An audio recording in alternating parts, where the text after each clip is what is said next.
Hey guys, this is Comic Uno and Comic Frontline, and today I'm doing Comic Uno episode 101, and that's the show where I review all the comics I read this week in one show. And here are all the comics I'm reviewing. It's about 26 of them.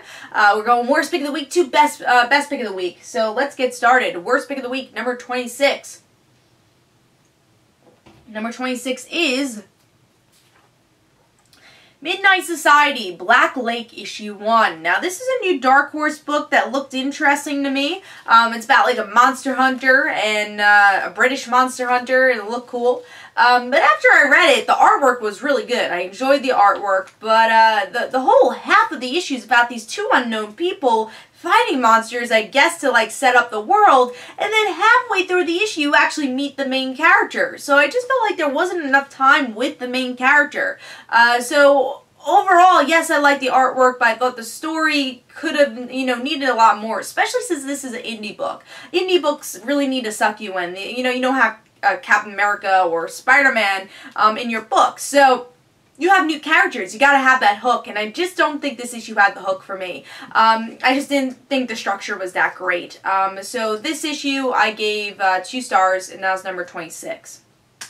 Alright, moving on to number 25. Another indie book, which is Starve issue 1. This is from Brian Wood, and I actually like his work a lot. I really enjoyed his Ultimate X-Men run. I loved his Mara miniseries that came out, I think it was 2 years ago it came out, and I really enjoyed that miniseries. It was such under-the-radar series, so I was like, alright, let me give Starve a try. And overall, the story's okay. It's about, I guess, this dystopian world. They didn't really show exactly why the world's, like this TV show, but it plays on the 99% and the 1%, and it's about this guy who kind of ruined his life, but he's still this really popular chef on TV. And everyone owns his stuff, and even owns his daughter in a way, and he just wants everything back, and that's what the issue's about.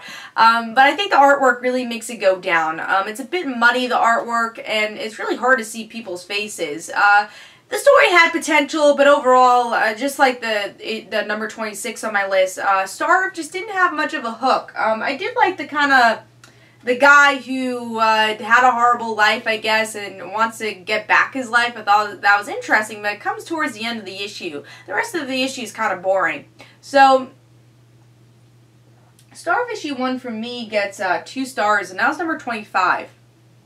Alright, moving on to number 24, which is Secret Wars Journal, issue 2.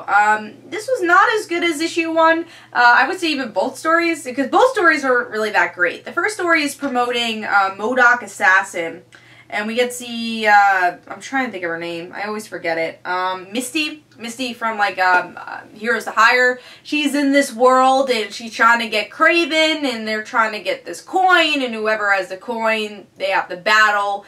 Wasn't really feeling it. The characters weren't that interesting, and they just kind of drop in the Sinister Six, and that's the issue. So that was a little weird. And then the second story was okay. It had potential, but it's about, Matt Murdock being part of Hell's Kitchen, and he's actually a chef. And he's trying to save Elektra, and by the end he's not able to. He actually kills Elektra. Again, both stories are a bit mediocre. I will say I like the second story better, but it didn't really go anywhere. It's not connected to anything. So I just felt like it was like, oh, it was a random short story, which was kind of okay, the dialogue. But, the issue is interesting because you get to see Elektra and Matt together. And then again, the first story was just not my style. It didn't get much into the characters. It didn't really make me want to buy MODOK Assassin. So I don't really recommend Secret Wars Journal. I wasn't into it. So that was number 24, and I gave that 2.5 stars. So now we're moving on to number 23, which is Mrs. Deadpool in the Howling Commandos, issue 1. This is a book I kind of got on whim, and I was like, oh, I'll try it out. I wanted to get into Dugan's Deadpool. I really like his writing on all the other stuff. I just never been a big Deadpool fan. So I picked this up thinking I would like it, and they don't really concentrate on Mrs. Deadpool that much, and that was, I guess, the disappointing thing. Is like, oh, okay, we get a lot of Deadpool, more Deadpool. You don't really get into Mrs. Deadpool's mind, which she's like a Dracula type character. She actually gets bit by Dracula. She has two boyfriends. And then these monsters are just kind of like teaming up with her but want to backstab her, and that's pretty much the issue. But one thing I will say is the artwork is really beautiful. But the story, once again, just doesn't have much of a hook here. For a story that's called Mrs. Deadpool, there's just not much of her going into her mind and learning about her character. It's just a little bit too much Deadpool for me. But the Deadpool stuff were, I guess, fun for the most part. Poke's fun, and, you know, I'm a ghost. That's cool. It's like, how many times have I died already? So, you know, we get some interesting jokes here and there. But overall, it didn't really suck me into the world. So, Mrs. Deadpool issue 1 gets 2.5 stars. Now, let me see what we're up to now. I think we're up to number 22. We are up to number 22, which is Earth 2 Society, issue 1. And this wasn't a horrible issue. Actually, I think brought me in enough to get the next issue. But it's, you know, everything what you already know. Dick Grayson becomes Batman. It's kind of, you know, the Earth 2 people trying to find a world from themselves. And it's very much a setup issue. And the artwork's a bit on the anime side. So, you know, that was okay. It's, you know, something, I guess, an acquired taste, but I'll probably get used to it. But I think the book has potential. It's a lot better than the weekly series, and I'll probably give, like, another 2 issues a try.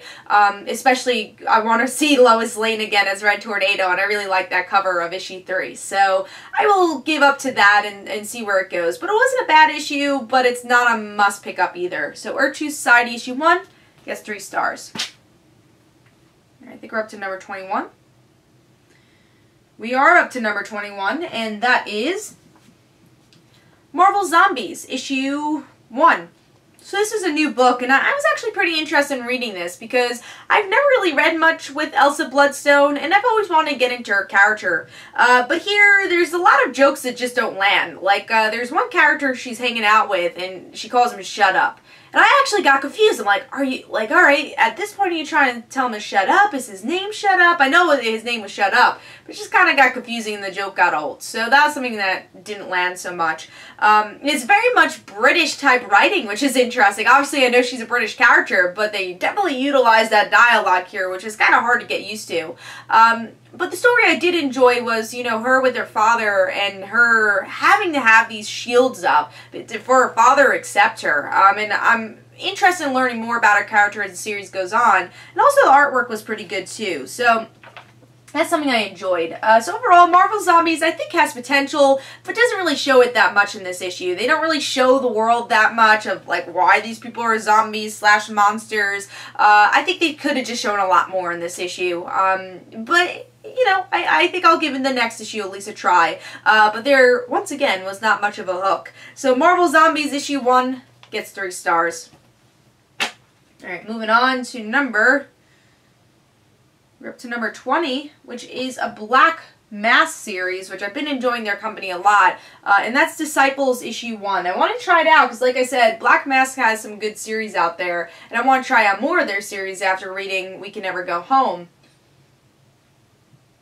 So I read this issue, and it's very much like Firefly type thing, or like a movie. I would say this would be a better movie than comic, because you're seeing these 3 people blasting off, you know, exploring space, and by the end you have this like really random cliffhanger where this woman who's body has a baby and it's weird and they're like, oh my god, who are you?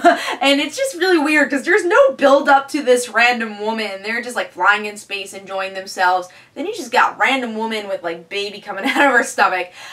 So the artwork actually fit a lot for this book though. I enjoyed the artwork, and again I think this could have been a better movie than comic, or at least a better trade, because I got into the world. That's obviously what's important. You get into the world, you're like, oh, you get all this space stuff, that's cool. But it's very slow. It's a very slow-paced book. But from the characters' dialogue, they seem interesting enough, but there's not much of a grab here. It's not like, oh, well, that character's really cool. Or it's like, yeah, that girl with the baby coming out of her stomach, that's an awesome cliffhanger. It's all just kind of like, generic. It felt like, yeah, I might want to read more. I might want to read stuff. Or, you know what, not generic. I will say the best way to put it is it's just in the wrong kind of medium, I guess. Either it should be a movie, or it should be a graphic novel. I just don't think this is a great issue to read only one issue by. There's just not enough that's revealed here, but there's something that is here that I feel like there's promise. So I might give issue 2 a try if it's not a big week like this, but it has potential, I would say. So Disciples issue 1 gets 3 stars, and that is number 20, I think. That was number 20. So let's move on to number 19, which I'm a little disappointed that this book is so low, but Savior issue 3. Not a bad book, but, you know, issue 1 blew my mind. I really enjoyed it, and then issue 2 is okay, and then, you know, issue 3 is also okay. We learn a little bit more about our mystery savior, and then we learn a little bit more about this religious cult. We don't know much about them, but we learn a little bit more about at least one of their members who's trying to get close to the savior, and our reporter who's trying to learn more about the crash, and finally meets Savior, which John Doe will call him. And that's something that really got, you know, in the first issue. What I really enjoyed about the first issue was obviously the Savior character and this reporter character. And we get it towards the end. But in most of this issue is about the religious cult. I'm like, alright, I guess that's interesting. It's obviously a very religious book. The characters are semi-interesting. I want to see more of our savior, and I want to see more of this journalist. But it's very much a slow burn with these past 2 issues, but still very interesting. Artwork still beautiful for this series. So I'm still very interested in Savior, but this is a little bit more of a lackluster issue. So Savior issue 3 gets 3.5 stars for me. Alright, moving on to number 18. Another book a little surprised to see so low. And that is Copperhead issue 8. I just caught up with the series through trade and loved it. Now this issue kind of directs you in a different area, because you get to see the sheriff's partner a bit more and learning his motives, and he gets held hostage, and we see like, oh, how do you trust humans, especially a woman who's the sheriff? And now we're going to see our main character try to go save him, and they're in this like kind of camp where no one of a regular nature, it's all outlaws live here. No one of a regular, especially a sheriff, has even gone in this area. So I guess that's, you know, interesting to see the terrain. Because something that I like about Copperhead, obviously, is the beautiful artwork. And also, it's very much like Saga, because it's this wonderful world. And I mean, the writer, Jay Faber, has just built this world in only 8 issues. It's just so interesting, and you want to learn more about, obviously, the world they live in as sheriff, and then you have all these different creatures, and this kind of this society rule of like, oh, well, these creatures are bad, these creatures are good, the outlaws are bad. So it's a really interesting world, only built in 8 issues so far, and I want to see more of that. And you're seeing a tad bit more here, but it's definitely more of a different point of view. It's a different pace of an issue. And I kind of want to see more of our main character. So Copperhead issue 8 gets 3.5 stars, but still very excited to see where it goes. So we're up to number 17, which is Birthright issue 8. A book I've been enjoying for the most part. I think it's a very solid book, and this is an interesting issue. I still want to see more of the parents, because I really like their story, but it's, you know, Mikey's brother gets shot, and we see that Mikey has a girlfriend, or, you know, maybe wife, who's pregnant, and I'm very interested to see the parents say, oh my god, we're grandparents now, so that'll be fun. And, you know, seeing these creatures invade Earth in a way, and then Mikey having this devil side, and I think we're learning more and more that our protagonist might not just be your average hero. He might not be a hero at all. You know, the people trying to capture him might be the good guys in another tale. But, yeah, it's interesting, great artwork. A little bit of a slower pace here, but, you know, I enjoyed the issue, and, of course, still very excited to see where it goes. So, Birthright issue 8 gets 3.5 stars. Now is number 17. So, we're moving on to number 16, which is Ultimate End issue 2. Yeah, this is a bit lower also. I felt with Ultimate End, it it was a bit of a filler issue. We do get some good character moments with Peter and Gwen and Aunt May meeting up again, so that's cool. And also Tony and Tony interacting. But the Hulk ending with Grey Hulk and Green Hulk, I was just like, alright, I've seen that before. I've seen Hulks fight each other. So it's a bit of a slower issue, but the artwork's still beautiful. I love the team of Brian Michael Bendis and Bagley, and you still get some of those good character moments. I kind of just wish they focused on one character, though. I think that's what Bendis does his best, is when people just kind of talk it out, and I love that about Bendis' writing. So it's a shame they didn't do that with this issue, because it's a bit of a filler issue, and they're trying to fit a lot of story. I'd rather have had maybe the Peter and Gwen and Aunt May story last a bit longer instead of trying to fit 3 stories in one. I know, obviously, you're trying to fit the whole Ultimate Universe in one book, but yeah, I felt the pacing was a bit off. It felt a little bit like a filler issue, only in issue 2. So Ultimate End issue 2 gets 3.5 stars. Alright, I think we're up to number 15.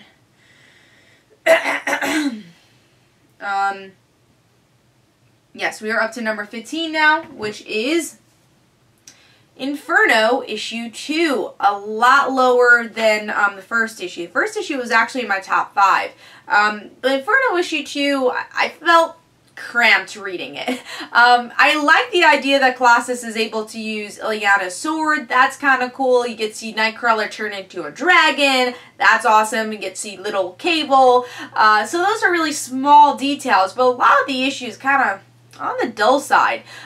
You get to see, you know, Colossus trying to fight Pryor, and, you know, you learn a little bit more about the demons, but I like the first issue a bit more. When we got to see the X-Men more, you got into Colossus's head. This is definitely more of an action issue than a character issue like the first issue. But there are some small details that I really enjoyed, so that's why it's a bit higher than maybe if you didn't have the small details. And also the artwork is beautiful too, so that's the reason it is number 15 on the list, but I wasn't as impressed as I was with the first issue. Let's hope the third issue impresses me a bit more. Alright, moving on to number 14, which is Captain Marvel and the Carol Corps, issue 1. This was a fun issue. I think this book has a lot of promise. Because the one thing I will say, the negative of this issue was, I kind of wish we learned a bit more about the Carol Corps. Like, obviously we know a lot about Carol, but we don't know the Corps' individual characters. They could have done that a little bit better in this issue. But the general idea of the book is really interesting, because at first Carol's all like, oh yeah, Doom, he made me. That's how I have my powers. And then you have the Corps starting to question, oh, is there a sky? What's a star? What the hell's on your chest if you don't know what a star is? So you have interesting questions like that, but only until the end you get to see that Carol questions things, because you have one of her leaders say, oh, well, you gotta shoot down this boat, and she's like, alright, we'll do it. And then she's starting to question things, and she sees that there are not AIs on the boat, but instead real people. And that's when Carol's like, alright, well, we're gonna discover what's actually happening. So it's now Captain Marvel and the Rebel Corps, because they are definitely rebelling against Dr. Doom and his ways. So I thought this was a really cool, unique twist on the Secret Wars books. But I will say, I wish we kind of got more, again, more character development with the other characters. But great artwork and pretty good story. So it was very close to a 4-star book, but I did give it 3.5 because I do think the other characters, again, could have been fleshed out a bit more, and you don't get to the exciting part until the end of the issue. Alright, so we are moving on to number 13, which is Robin Hood Ongoing, issue 11, which is a pretty fun book. I will say that the actual story, the story is about Robin and I can't think of her name right now. Can't think of Robin's partner. It starts at M. Don't ask me why I'm blanking on that. Anyways, Robin and her partner, they go try to find this hammer, which is cursed, and they have to go to New York Comic-Con to find it. So it's a really fun, like, one-shot story. Like, finding the hammer was like, I didn't really care about that portion of the story. But them going to New York Comic-Con was so much fun, and them being geeks, it was really cool. And Marion, I don't know why I blanked out before, but Marion, and when Marion, you know, geeking out and, you know, wearing an Adventure Time hat and, you know, trying to dress up as Thor. Those are real fun moments. And of course, as someone who's been going to New York Comic Con for a very long time, I've been going since I think like the second time of New York Comic Con. It was really fun to see the actual visuals of that. And I think I saw Pat Chan have a cameo, so that was cool too, because he's the writer. So yeah, cool issue, fun issue, and if you've been in New York Comic Con, I definitely recommend it. It's a very fun one-shot issue, and I give it 3.5 stars. Alright, so we are moving on to we're up to number 12, which is Star Wars Kanan, issue 3. You might be surprised how high up this book is, but you know what? This is such a beautiful book. Even though I'm not a big Star Wars fan, I think Greg Weisman just does such a good job of the twists and turns. You know, Kanan's trying to find himself as, trying to distance himself as a non-Jedi. Everyone's looking for Jedis, and by the end he's betrayed by someone he's trying to trust, and he's betrayed by the end. So that was a really great cliffhanger, and the artwork is so beautiful for this book. It's gorgeous, this artwork. The action's great. I love it. So that's another plus for this book. So even though I'm not a big Star Wars fan and I've not really seen much of Star Wars Rebels, I really enjoyed this book. And this is a very solid book also. This is a 4-star book with a great cliffhanger, great story, wonderful artwork. And if you're a Star Wars fan, this is probably even higher on your list. Star Wars Kanan issue 3. Pick it up if you're a Star Wars fan. And if you're not a Star Wars fan, pick it up anyways, because this is a lot of fun. So 4 stars, great artwork, great story. Alright, now we're moving on to number 11, which is Spider-Gwen, issue 5. Damn, this is a bit low for Spider-Gwen. And I will say the reason it is low is because, which actually, I gave it 3.5 stars in my review, but I ended up moving it to 4 stars. Sorry, guys. But, yeah, with Spider-Gwen, I enjoyed the issue, but 4 Spider-Gwen issue is a little disappointing, because this is the last issue of Spider-Gwen until, I guess, the end of Secret Wars, and most of the issue is about Black Cat, which is not that interesting of a villain. So again, most of the issue is about her, and but the things I did enjoy about it was that Gwen is finally, hanging out with the Mary Janes. You got, like, ninja darts thrown at Mary Jane. She uses her guitar to block it.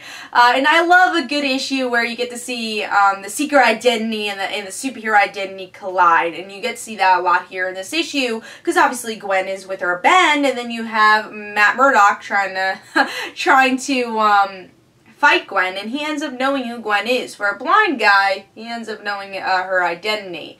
So yeah, as the last issue, I was a bit disappointed, but for, a regular issue, it was a pretty solid book. So I gave Spider-Gwen issue 5 4 stars. Again, it's a bit lower for Spider-Gwen, but obviously still excited to read more once we get that. Alright, I think we're moving on to number 9. We are up to number 10, actually. Number 10 is Injustice Gods Among Us, issue 3, year 4. I was actually really excited to read this book. So another book I was a bit disappointed was so low, or, on the lower side. Because I was super excited to see Barbara become Batgirl in this series, but they don't focus on it that much. There's an epic point where Barbara gets the feeling of her legs again, and then Batman's being overprotective, saying, I promised your father that I would protect you, and she's like, well, you don't have a say. So I loved, Barbara's, character here. And also there's just a lot of great character moments where we get to see, of course, Batman and Superman are going to fight each other again, and the rise of more of the Amazons, and then Amazons wanting to fight Superman, so Wonder Woman having to pick a side. But yeah, I enjoyed the Batgirl stuff. I kind of wanted a little bit more of Batgirl because she's on the cover, but still a very solid issue. It's just a bit lower than what Injustice has been. I mean, it's been my pick of the week a lot, and but still very excited to see more Barbara and hopefully more development with her, and really great to see Harley. That's one of my favorite parts. Harley in the quiver. And she's just like, you know what? I think Oliver wouldn't mind them here. And then her just trapping Captain Marvel. So just a lot of fun stuff like that. Artwork is beautiful too. So that's why I get a solid 4 stars. And I'm still obviously looking forward to more. And my interest has definitely gone up for Injustice Gods Among Us. Alright, so moving on to number 9. Number 9 is Arrow Season 2.5, Issue 9. You know, I really like this series, especially once you have the hiatus. You get some of your Arrow fill, even though I'm like, I wish they could make it like a 3.5 now. That way we could get to see what's happening there as we wait for the series. But it's still a lot of fun, because most of this issue is actually about this guy who wants to go against Oliver because he hates Robert Queen. I'm pretty sure his name is Green or something like that. And most of this issue is him fighting Oliver. And Oliver's in a hockey mask, which is pretty much a reference to him being Casey Jones in the new Teenage Mutant Ninja Turtle movie. And now they have to figure out why the hell this guy wants Oliver, and it's just this awesome, like, civilian fight throughout the whole issue. And then finally, Roy I was gonna say Colton, and finally Roy, geeks out because Oliver's going to send him, and, you know, obviously Oliver's going to go too, to Lian-Yu to find out exactly why this guy has Mirakuru in him. So it's a really fun issue, of course, again, with the Mirakuru story because it's closer to Season 2 and not Season 3, but very solid issue. If you're looking for a fun issue, you miss Arrow, pick up Arrow Season 2.5. It's really cool. So, 4 stars for me for that. Alright, moving on to number 8, which is Batman, issue 41. So yeah, Batman. The artwork is beautiful. That's why I did get a bit higher than Arrow, because, you know, Arrow has some of the flaws, and the hair looks always weird. But the artwork's beautiful. It is very much the origin story of Jim Gordon becoming the new Batman. It's a solid setup story. That's what I enjoyed about it. And I actually like Jim Gordon as Batman. I think it's an interesting idea to explore. And then you have that major cliffhanger where we get to see that Bruce Wayne might still be alive. And I'm glad they did that early, because we all knew Bruce Wayne was still alive. We didn't see a body, you know, he's alive. But, you don't know when he's gonna come back, and then you're getting hints of him, which is pretty cool. Also, this issue finds a place for Julia. She's going to be part of this Batman team. And it's a new type of Batman, because he is obviously a vigilante, but he works within the law. And they want him to be Batman. So, and again, it's Jim Gordon being Batman. I think it's a lot of fun. It is a solid story. So Batman issue 41 gets 4 stars. That's number 8. Moving on to number 7, a book that's really been surprising me and I've been really enjoying is Secret Wars 2099. This has been a surprise hit for me because I'm not a big 2099 fan, and I picked up the first issue at whim and I really enjoyed it. And here I enjoyed it too, because one of the most interesting aspects of this book is Captain America having kind of 2 identities. So when she's Captain America, she has the strength, she knows who she is. But then when she's, I think her name's Madison, I'm probably totally screwing that up, but when she's her other identity, she has no idea that she's Captain America. I want to know why the hell is this happening, and everyone in the team knows this is happening, and I want to know why the hell this is in place.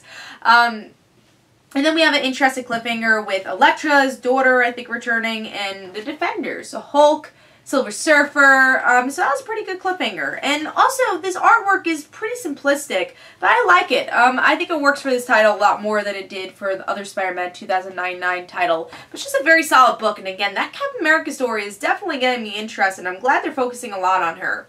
So Secret Wars 2099, issue 2 gets 4 stars. That was number 7.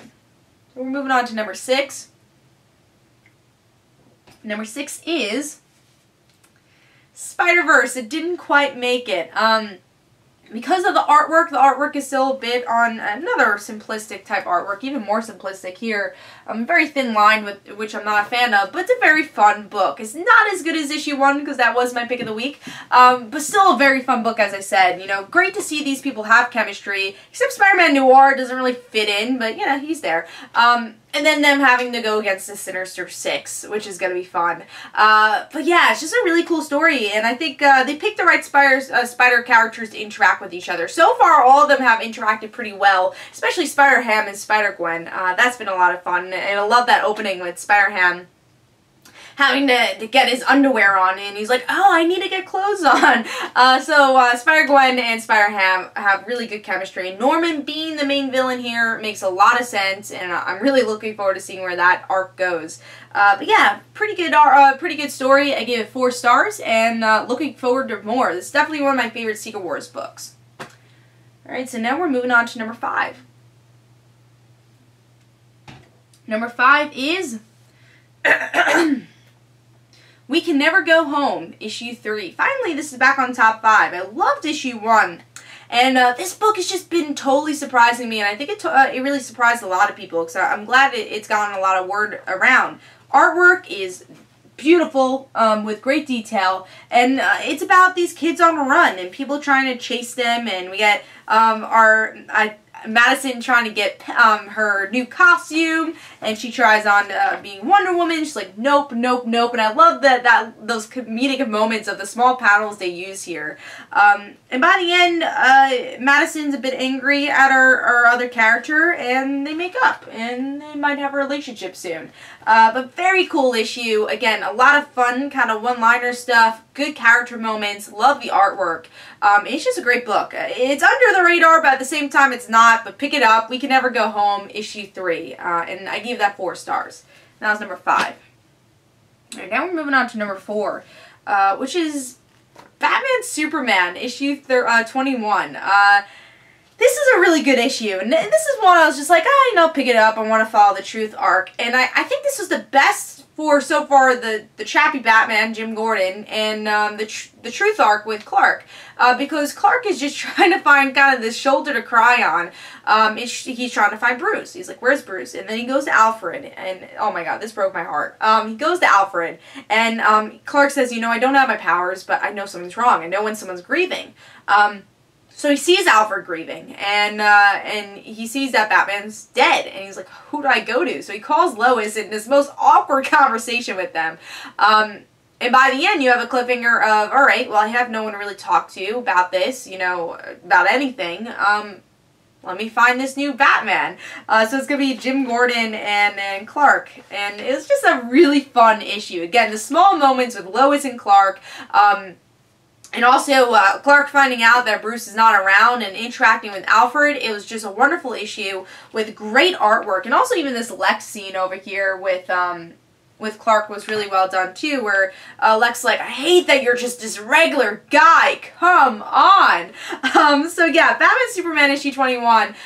Very close to being a 4.5 star book. But I gave it 4 stars, and I can't wait to read more of this. I think that this is so far the best book I've read of this new version of Superman and Batman. So 4 stars, Batman Superman issue 21 is number 4 on the list.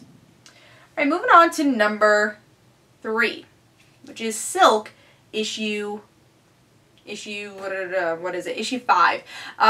Now this made it a bit higher for me because I really enjoyed one scene in particular. But one thing I enjoy about this book a lot is the flashbacks. Really enjoyed that, and seeing that her brother was afraid of her and her powers. And then Cindy's trying to find out more about where her family is, and then J. Jonah Jameson sits down to help her, and that was such a great moment. I think that's why it kind of went over Batman Superman. It was definitely a big debate because I think they were very not similar, but they were very tied for me. So I really enjoyed that moment, and the one thing I don't like is the Black Cat stuff, so I'm just like, oh, alright, whatever, Black Cat, I'm still annoyed that you're a villain. But it's cool to see the Pokemon dude again. But then the cliffhanger really got to me, and I think that's why I also trumped over Batman Superman, because the cliffhanger, Cindy gets trapped, and is by the same people that stole her parents. So I'm like, yes, one step closer to finding out this family mystery. So yeah, Silk issue 5 was a really well done book, great artwork, and just a lot of great twists and turns, and getting closer to hopefully finding out where her family is. So Silk issue 5 gets 4 stars. That's number 3. Moving on to number 2, which is Silver Surfer, issue 12. Now, this is a book that I totally think has been under the radar. It's some of the best of Dan Slott's writing. With this issue, we get to see Dawn and Norrin just being a happy couple. And he's like, something must be wrong. Because it seems like Secret Wars. That's how bad it seems like something's wrong. And we find out that the planet's actually kind of attacking them and trying to make them have a happy life because of it. So then, Norrin and Dawn, they get off the planet and they're happy. It's like, oh, well, let's go take you back home. And then Dawn's like, no, I do love you. And they kiss in the end. It's so cute. And one thing I like about in this book in general, is Dawn and Norrin's relationship. Dawn grounds this book so much. And it's just a very interesting relationship because, of course, Dawn didn't really trust Norrin, but then she talks to her mother, which is actually the planet, and she realizes that, you know, he's not a bad guy. He literally went in a time loop, and he didn't care if he had to keep doing the same thing over and over again to make Dawn happy and really try to be a good guy again and try to, you know, find these people a home. In the artwork, I personally like Mike Allred's art a lot, Michael Allred's art, and I think it fits this book a lot. It's just a really touching book, and it's, again, one of Dan Slott's best books, I think, out there. As much as I like his Amazing Spider-Man run, I just think he does such a great job on Silver Surfer, and it's such an under-the-radar series. So pick it up. Issue 12, for me, got 4.5 stars. It's just really well done, and I really like Dawn and Norrin's relationship. Alright, moving on to number 1. What was pick of the week? Starfire, issue 1. I really enjoyed this book. I thought it was really well done. The comedy was so well done because, you know what? Usually with Starfire, she's always defined by her relationships. And with this, she was finally on her own with a great supporting cast. Not a relationship supporting cast, just a great supporting cast. Her being in a smallish town in Florida, which is Key West. I mean, not really that small, but I guess, you know, a big community for her, and it's just such a grounded book, you know, her being that naive person, and then still her wanting the string bathing suit while the sheriff tries to pull her off. I think that friendship's going to be really fun with the sheriff and her. Just, again, great comedy. My only complaint would probably be the cliffhanger could have been a little bit better. I was like, oh, alright, Hurricane was kind of a weird place to stop. Maybe it was the way the art was drawn, but it's really cool because the one thing I did like about this Hurricane story is that something that she can't fight, you know, something that she's got to deal with the community. But yeah, the supporting cast I thought was really well done here. That's something I was very pleasantly surprised with. I thought they were really represented very well, and it made me want to read more with these characters in this world. So yeah, finally, I think Starfire was written right in the New 52, and it makes me really excited to read more. So Starfire issue 1 gets 4.5 stars, and it was just a blast to read, with great artwork. So hope you guys enjoyed. This is Comic Uno episode 101. Let me know in the comments below what was your worst pick of the week, your best pick of the week, and everything in between. This is Comic Uno, Comic Frontline, and don't forget to follow me on Twitter. Don't forget to like my Facebook page. Also, in the description below, there's links for my comic book, like Father Like Daughter. And don't forget to like the Facebook page. Oh, like Father Like Daughter. I'll see you guys later. Bye.